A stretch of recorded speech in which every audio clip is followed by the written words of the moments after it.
Hello everyone, good morning and welcome back to my channel.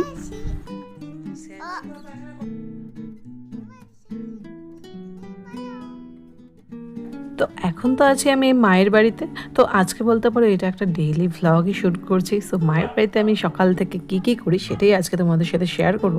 তো ঘুম থেকে উঠে ব্রাশ তো মাস্ট, তো ব্রাশ করে এসে দেখছি এত সুন্দর মানে সকাল সকাল রোদ্দুরটা উঠেছে, মানে মনটা খুশি হয়ে যায়। আমার কেন জানি রোদ ঝলমলে ওয়েদারই ভীষণ পছন্দের। তো তোমাদেরকে আমাদের ব্যালকনি থেকে রাস্তাটা দেখাই। নিজের ছোটবেলার জায়গা, সত্যি বাড়ি আসলে মনে হয় যে আমি কতটাই না মিস করি এই সব জায়গাগুলো, এই সব মানুষগুলো।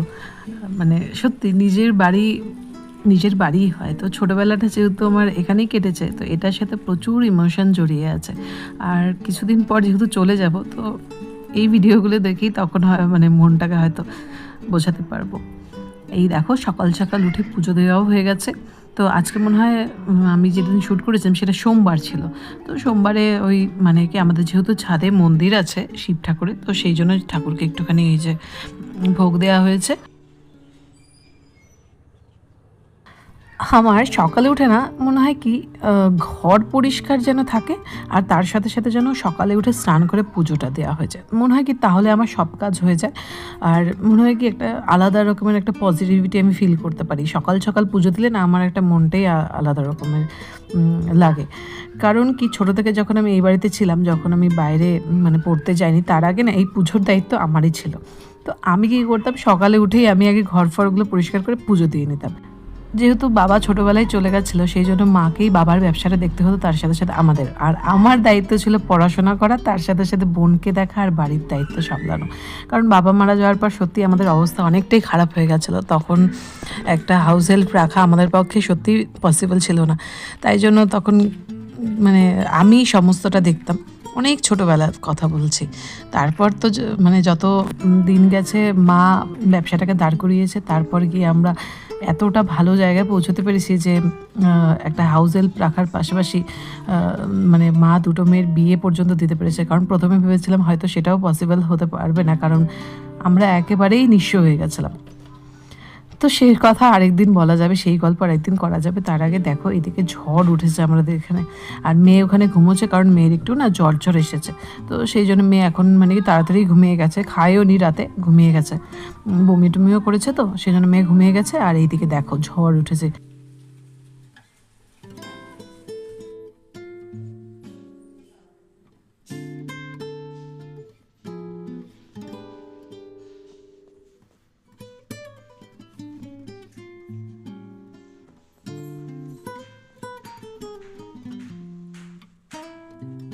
এরকম ঝড় দেখলে না এখন সিরিয়াসলি মনে হয় কি ছোটোবেলার কথাগুলো মনে পড়ে যায়। সেই মা মানে দোকান বন্ধ করে বাড়ি আসতো, আর আমরা হচ্ছে মার অপেক্ষায় বসে থাকতাম যে মা কখন আসবে। কারণ দুজনের মানে দু বোনেরই একদম ভয়ে বলতে পারো অবস্থা খারাপ হয়ে যেত ঝড় উঠলে।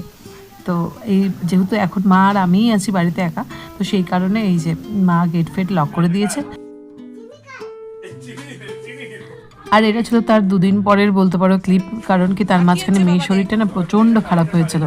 তো মেয়ের যেহেতু শরীর খারাপ, তো বাবাকে তো আসতেই হবে, কারণ বাবা তো ওখানে টেনশনে শেষ, মেয়ের যেহেতু শরীর খারাপ। তাই জন্য দেখো বাবা এসেছে প্রচুর খেলনা নিয়ে মেয়ের জন্য, আর মেয়ে এটা দেখে সত্যি ঠিক হয়েছে।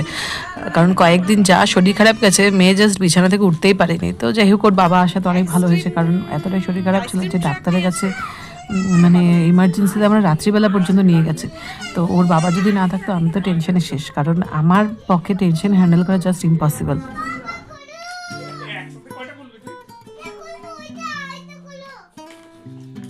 আর আজ ছিল আমার বাবার বাৎসরিক কাজ। তো সন্ধেবেলায় দেখো এই জন্য মানে মা একটা কীর্তন মানে ওরম অ্যারেঞ্জ করেছিল। তো যেহেতু আমরা দু বোনও ছিলাম বাড়িতে, তো মা বলেই রেখেছিল যে তোরা যেইবার থাকবি সেইবার এরম করে একটু বাবার নামে কীর্তন দেবো। কারণ বিয়ের পর তো সত্যি বাবার কাছে ওরমভাবে থাকতেও পারিনি বাড়িতে, ওই সবাই সবার জায়গা থেকে বাবার জন্য যতটুকু পারতাম করতাম। বাট এবার বাড়িতেই আছে যেহেতু, ওই জন্য মা দেখো বাবার নামে করে একটা কীর্তন দিয়েছিল। বাবা মারা যাওয়ার আজ প্রায় 20 বছরের মতন হয়ে গেল। তো সত্যি জীবন কতটা চেঞ্জ হয়ে যায়, তাই না? মানে সেই যখন বাবা মারা গেছিলো তখন আমি ক্লাস 3-র ফাইনাল এক্সাম দিচ্ছি, আর বোন মনে হয় ওই 1 বছর 8 মাস ওরম হবে। তো সেই দিনগুলো মনে পড়লে সত্যি ভীষণ ভীষণ কষ্ট হয় যে কত কিছুই না দেখেছি জীবনে। তো এখন মনে হয় যে হয়তো কিছু ভালো করেছি, সেই জন্য হয়তো এই জায়গায় পৌঁছতে পেরেছি, একটা ভালো জীবন পেয়েছি। কারণ মা না থাকলে এই ভালো জীবন পাওয়া সত্যিই আমাদের পসিবলই ছিল না। কারণ ওই সময়টা বাবা মারা যাওয়ার পর কেউ ছিল না পাশে, শুধুমাত্র মা ছাড়া। তো সেই থেকে দাঁড়িয়ে আজ দেখো একটা ভালো জায়গায়, বলতে পারো ভালো জীবন সাথী পেয়েছি। তার সাথে সাথে দেখো সবাই ভালো আছে, সুস্থ আছে, মানে এর থেকে বেশি আর কিচ্ছু চাই না আমার জীবনে।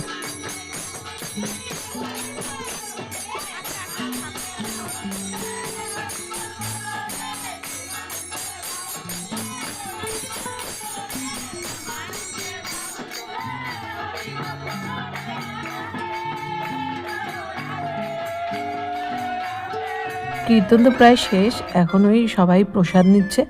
তো চলো আজকের এই ছোট্ট ভ্লগটা এখানেই শেষ করছি। দেখা হচ্ছে খুব তাড়াতাড়ি তোমাদের সাথে আমার অন্য কোনো ভ্লগে।